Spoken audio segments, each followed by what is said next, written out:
रक्षा मंत्रालय ने हाल ही में 54,000 करोड़ रुपए के सैन्य साजो सामान की खरीद को मंजूरी दी है। इसमें कौन-कौन से रक्षा जो उत्पाद हैं वो प्रमुखतः शामिल हैं, तो हमारा सवाल ये है। दूसरा, इसके अलावा सीसीएस ने एटीएजीएस की खरीद के लिए 7,000 करोड़ रुपए के सौदे को भी मंजूरी दी है। इसे कैसे देखते हैं आप? आज मैं पढ़ रहा था खबर कि कल भी शायद 6,000 करोड़ रुपए के कुछ उत्पादों की खरीद को मंजूरी दे दी है। तो यहाँ सवाल ये बनता है सर कि जब हम रक्षा क्षेत्र में आत्मनिर्भरता की बात कर रहे हैं, तो ये जो बड़ी-बड़ी खरीद के जो ऑर्डर दिए जा रहे हैं, ये सब क्या दर्शा रहा है? बिल्कुल नीरज जी, देखिए अभी जो आपने कहा है कि डिफेंस एक्विजिशन काउंसिल, जी, जो डिफेंस मिनिस्टर चेयर करते हैं, उन्होंने 20 तारीख को 20 मार्च को जी, ये 54,000 करोड़ का जो है रक्षा खरीद की मंजूरी दी है।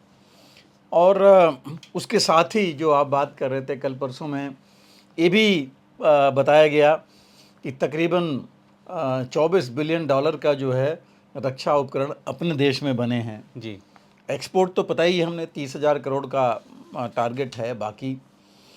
लेकिन सवाल वही आता है जो आपने कहा कि इतना अगर आत्मनिर्भरता की बात कर रहे हैं तो ये क्यों ये चीज़ हो रही है। लेकिन इसमें देखिए 54,000 में से काफ़ी कुछ तो है कि भारतीय कंपनियों को दिया गया है, जी, चाहे वो HAL है, चाहे वो भारत डायनेमिक्स लिमिटेड है, जी, उनको दिया गया है।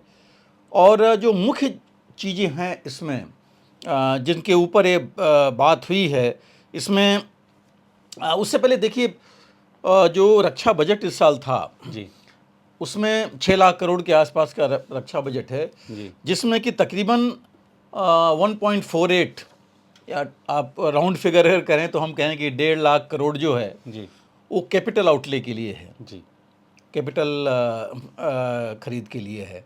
तो उसी का ये पार्ट है जो कि ये लिया गया है। और इसमें देखिए कि जो मुख्य चीज़ें हैं जी, इसमें है कि एक इंजन 1350 हार्स पावर का इंजन लिया जाएगा, जी, जो बेसिकली T90 टैंक्स को अपग्रेड करने के लिए है। अब ये T90 टैंक्स आपको पता है, देखिए रूस से लिया गया था काफ़ी पहले, 2000 आई थिंक 7 से शुरू होकर 19 तक आते रहे ये टैंक्स।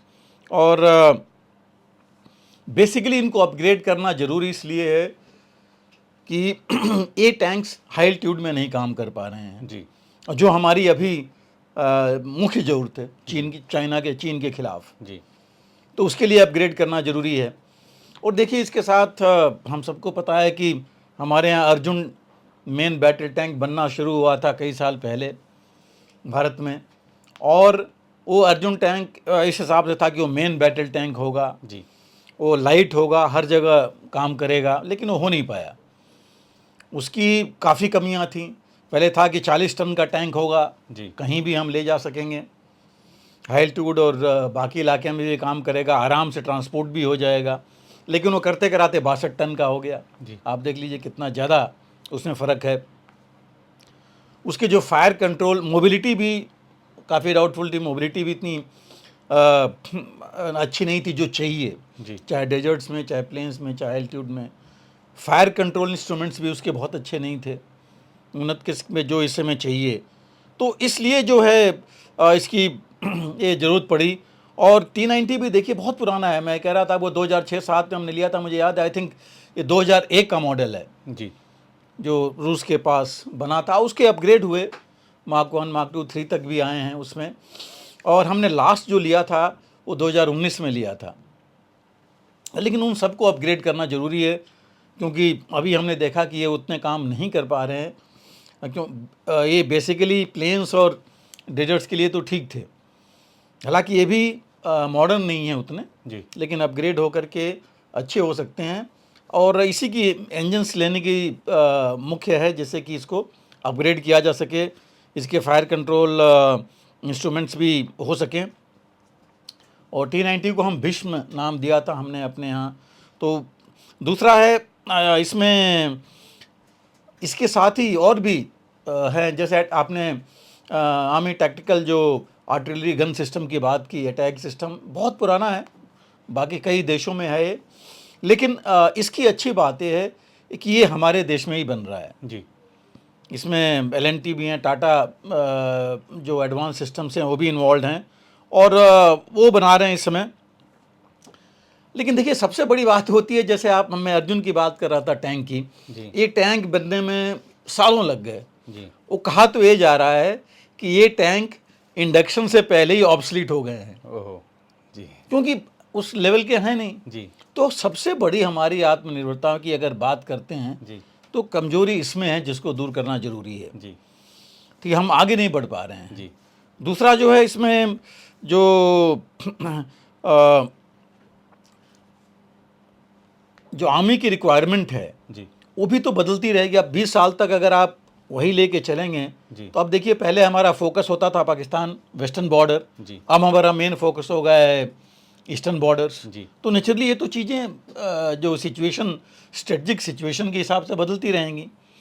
तो ये भी चीज़ उसके अंदर मतलब अपग्रेडेशन या तो इनको खुद करना चाहिए जी देखते हुए, तो वो चीज़ उसकी कमी है। तो इसके लिए ये भी बहुत ज़रूरी था। और इसमें जो सबसे बड़ी चीज़ है कि हम कह तो रहे हैं आत्मनिर्भर, लेकिन कई पार्ट्स, मेन पार्ट्स मैं कहूँगा हम बाहर से ले रहे हैं। जी आप चाहे ये ले लीजिए, टैंक से ले लीजिए, चाहे आप अपना जो तेजस फाइटर एयरक्राफ्ट है वो ले लीजिए। जी इसकी वजह से आप देखिए, तेजस की वजह से 2 साल से जी इंजन नहीं आया, जी उसकी वजह से रुका हुआ है। जी अभी है कि शायद 2 इंजन अभी आएंगे, 12 नेक्स्ट ईयर आएंगे और जी फिर चलेगा। तो ये सब चीज़ें हैं जिसको कि हम आत्मनिर्भर कह तो रहे हैं, लेकिन कितना होगा ये तो थोड़ा सा प्रश्न चिन्ह तो है इस पर। जी जो आपने आर्टिलरी की बात की, ATAGS जिसकी हम बात कर रहे थे आप, जी। वो जो है 6,900 करोड़ उसमें है। और ये भारत फोर्ज और टाटा जो मैंने कहा था एडवांस सिस्टम्स मिल के बना रहे हैं। जी इसमें भी करीब 70-80% इंडिजिनस है, कुछ पार्ट्स बाहर से होंगे जिन्होंने टाइप किया हुआ है। 155 मिलीमीटर कैलिबर है। अब इसमें भी देखिए, बोफोर्स 1989 में आई थी, जी उसके बाद हमारे पास कोई गन नहीं आई। जी और वो काफ़ी पहले, इनफैक्ट हमें देने के बाद ही शायद सिस्टम भी, फैक्ट्री भी बंद हो गई थी। जी जी पहले यूरोप में थी, बाद में अफ्रीका में ट्रांसफ़र हुई थी, वहाँ से एमिनेशन वगैरह वहाँ से आ रहा था। तो उसमें हर एक में उसमें चीज़ें बहुत बढ़ गई हैं आगे। इस बीच में हमने कुछ अमेरिका से इंपोर्ट भी किया है जी हाउइट्जर्स, जिसकी हमें ज़रूरत है, खास करके अगेन वही ईस्टर्न फ्रंट पर। तो इसके लिए ये भी एक अच्छी पहल है कि ठीक है, एटलीस्ट ये इंडिजिनस तो है और उससे हमें काफ़ी फ़र्क पड़ेगा। नहीं तो फॉरेन डिपेंडेंसी इतनी ज़्यादा होती थी उनके मेंटेनेंस के लिए, उनके स्पेयर पार्ट्स के लिए। तो प्राइवेट सेक्टर में अगर है तो मुझे लगता है कि जैसे हम सभी कहते हैं कि प्राइवेट सेक्टर में काम बल्कि ज़्यादा अच्छा हो रहा है जी। एज़ कम्पेयर टू हमारा जो डिफेंस सेक्टर है, जो कि अभी भी हम इंजन और बाकी पार्ट्स में रुके हुए हैं। जी नेवी के लिए भी देखिए, जो जो टॉर्पीडोज़ नए बने हैं, वरुणास्त्र जी जो टॉर्पीडोज़ हैं उनके लिए जी ये इसमें है प्रोविज़न, और ये भी इंडिजिनस है। और ये naval science and technology lab जो है DRDO ने, उन्होंने डेवलप की है, जी जो कि ये बनाई जा रही है। तकरीबन 8 मीटर लंबी है, तकरीबन 156 मिलीमीटर या 15 सेंटीमीटर का इसका है डाया, 53 सेंटीमीटर का, 40 किलोमीटर की रेंज है। बट है बहुत इफ़ेक्टिव सिस्टम एक है, वॉरहेड 250 किलोग्राम तक का ले जा सकता है। तो इफ़ेक्टिव सिस्टम है। मैं नहीं कहूँगा कि जो दुनिया में है उसमें बहुत उन्नत है, बट एक उन्नत में आता है, जी। जिससे अच्छे भी हैं, बट कुछ तो हमारे पास आएगा ही। एयरफोर्स के लिए basically airborne early warning and control system, जी उसकी हमारे पास काफ़ी कमी थी। उसके लिए है तकरीबन, जिसमें नेत्रा की बात हम पहले कर चुके हैं। नेत्रा सिस्टम है जिसको लेकर के ये करीब 12 सिस्टम आने हैं। जी अभी 6 नेत्रा बेस्ड होंगे और 6 जो हैं अभी एयरबस आई थिंक A321 उसके बेस पर होगा और ये डेवलप करेंगे। पहले हमारे पास टोटल 6 ही थे, जिसमें 3 नेत्रा बेस्ड थे और 3 और थे। तो इसकी काफ़ी कमी थी हमारे पास। और आर्टिलरी की जो अटैक की बात कर रहे थे, देखिए हमारे पास सबसे बड़ी कमी है कि 30 किलोमीटर रेंज से लेकर के उसके बाद करीब 100-120 किलोमीटर रेंज लीजिए, उसके बीच के लिए कोई बहुत अच्छा सिस्टम नहीं था। जी हमने पिनाका सिस्टम डेवलप किया, वो भी 40-45 किलोमीटर से ज़्यादा नहीं था। जी। स्मर्च हमने जो रशिया ने खुद यूज़ कर रहा था इस लड़ाई में यूक्रेन के साथ, वो हमने काफ़ी पहले लिया था। बहुत पुराना सिस्टम है लेकिन अच्छा सिस्टम था, लेकिन हमारे पास इंडिजिनस कुछ नहीं था। और ये एक सिस्टम है जो कि एल&टी और टाटा एडवांस अगेन मिल करके बना रहे हैं।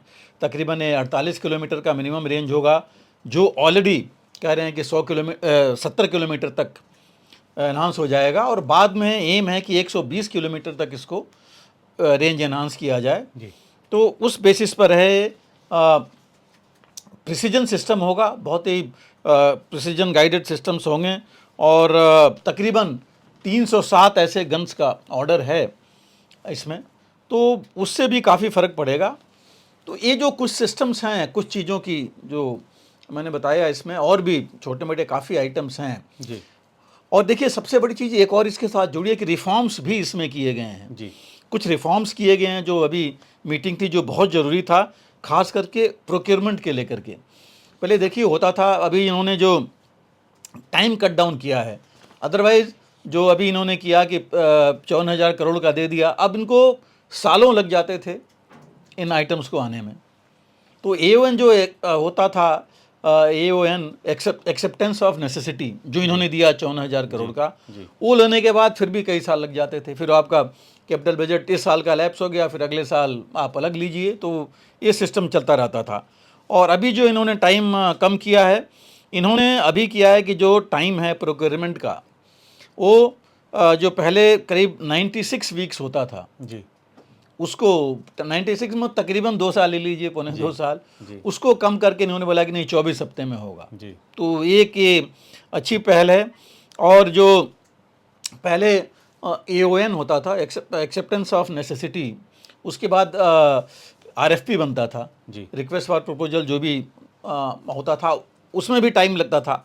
अब इन्होंने बोला है कि ये दोनों काम एक साथ होंगे, जी। तो उससे भी काफ़ी फ़र्क पड़ जाएगा।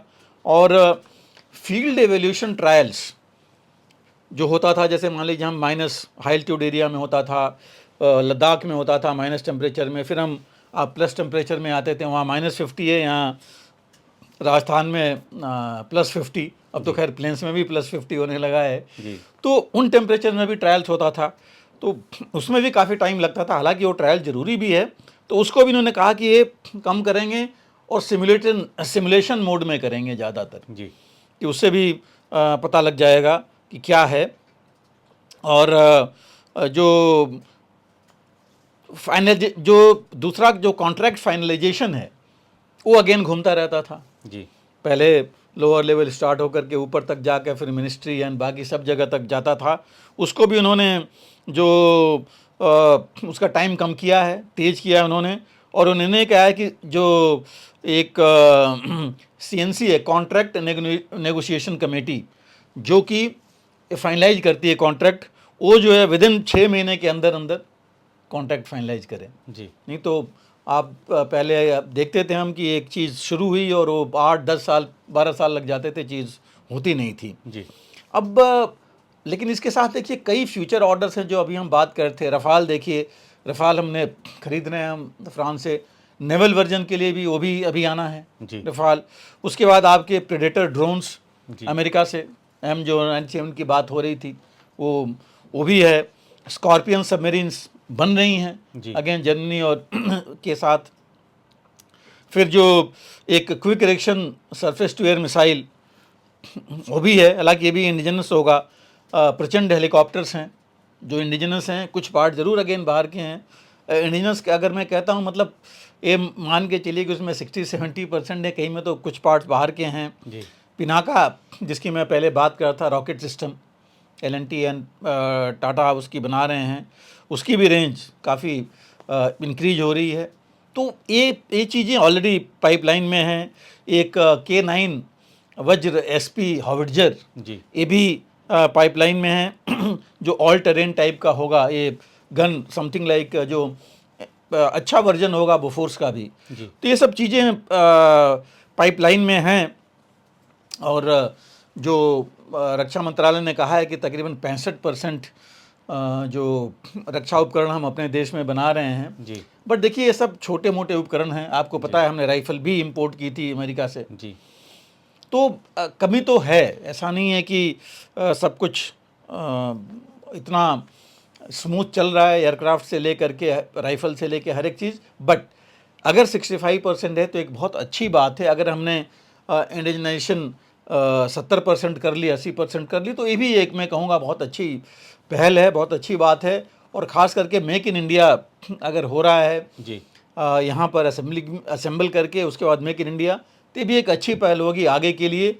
लेकिन सबसे अच्छी चीज़ जो है, इन्होंने जो ये टाइम कट किया है प्रोसीजरल, जी और दूसरा प्राइवेट सेक्टर का इन्वॉल्वमेंट किया है वो। लेकिन इसकी मॉनिटरिंग बहुत ज़रूरी है जी कि डिले ना हो। जो ये डिले हो रहा है कि अब चूंकि इंजन नहीं मिल रहा है तो हम डिले कर रहे हैं। जी अगर हमको पहले पता है तो ये चीज़ हमें कॉन्ट्रैक्ट से पहले करना चाहिए। जी तो इस तरह के डिले नहीं हो और एक मॉनिटरिंग मैकेनिज्म हो एट द वो भी उसमें नहीं छोड़ा जाए सिर्फ मिनिस्ट्री में, जी ये जो यूजर्स हैं उनके ऊपर छोड़ा जाए, जी चाहे वो army chief, air chief, CDS, इनके ऊपर छोड़ा जाए कि मॉनिटरिंग टोटली ये करें कि ये समय पर हो। नहीं हो तो फिर वो और भी कॉम्पिटिटर्स हैं उनको देखें, देश के अंदर या बाहर। जी, एक सवाल सर इसी से संबंधित और है कि हमने देखा कि एक हफ्ते के अंदर ही 3 ऐसी खबरें आ गई कि हज़ारों करोड़ के सैन्य साजो सामान खरीदे जाएंगे। एक प्रश्न उठता है कि क्या कोई युद्ध की तैयारी चल रही है या हर तरह की परिस्थिति के लिए खुद को तैयार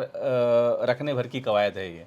नहीं देखिए, युद्ध की तो आप बात मतलब वो कभी भी हो सकता है, वो हम कह नहीं सकते जी युद्ध कब और कहाँ हो जाए। जी लेकिन तैयारी सबसे बड़ी चीज़ जी। है। और आप देखिए हम तो अभी कर रहे हैं, आप देखिए यूरोप का क्या हाल है। जी जो 1-1.5% GDP का चल रहे थे, अब तो 5% पर आ गए हैं। जी उन्होंने ऑलरेडी बिलियंस, उन्होंने अभी तो मैं जो देख रहा था $630 बिलियन तो ऐसे ही कह रहे हैं वो, जी जो उनको लगाना पड़ेगा। जी। तैयारी करने के लिए कर रहे हैं कि तैयारी होगी तभी जो है ऐसे रह पाएंगे आगे। जी तो जो सिचुएशन हमारी है, हमारे सब ने, आप रक्षा मंत्री लीजिए, चाहे CDS, चाहे चीफ्स, ये बोल चुके हैं कि हमें तो जो 2 फ्रंट वॉर की हम पहले सोच रहे थे जी। वो हमारे सामने, हमें उसकी तैयारी करनी पड़ेगी। जी और ये जो चीज़ें हैं जिनकी हम बात कर रहे थे, ये बहुत बड़ी कमी है। आप देखिए हमारे 42 स्क्वाड्रन की जगह हमारे अभी सिर्फ 34-35 रह गए हैं, जी 32 ही रादर थे अब तो इस हिसाब से हम काफ़ी